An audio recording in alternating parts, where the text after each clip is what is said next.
Всем привет! Я думаю, каждая знает, что тонкие резинки портят и рвут волосы. В течение дня на них накручиваются волосы, и при снимании резинки они обламываются и остаются на резинке. Предлагаю пошить резинку, которую рекомендуют большинство парикмахеров. Нам понадобится полоса ткани 100 на 18 см.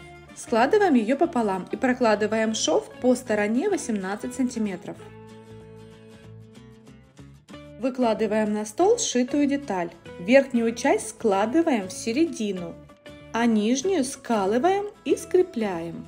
Нижняя часть, получается, складывается лицо к лицу.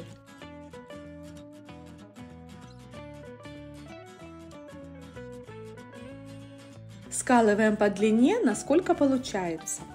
Приступаем к сшиванию. Сразу сшиваем скрепленную часть.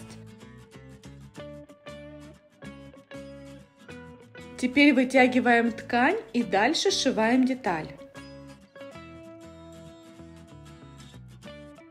Сшиваем таким образом, пока не останется небольшое отверстие.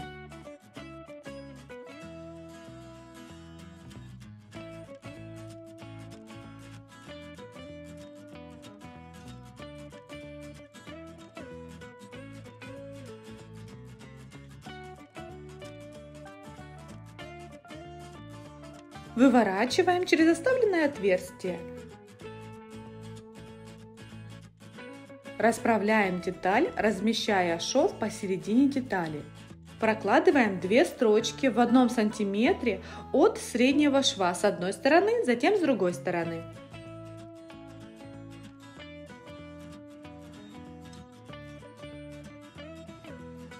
Еще нам понадобится резинка длиной 25 сантиметров.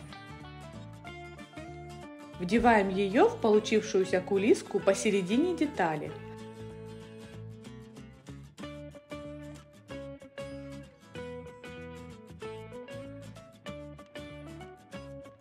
Сшиваем резинку.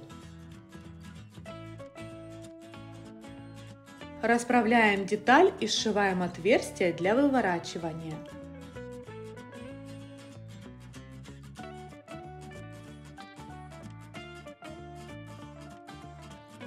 Вот такая получается резинка. Она точно не будет травмировать волосы и выдергивать их. Надеюсь, видео вам понравилось. До новых встреч!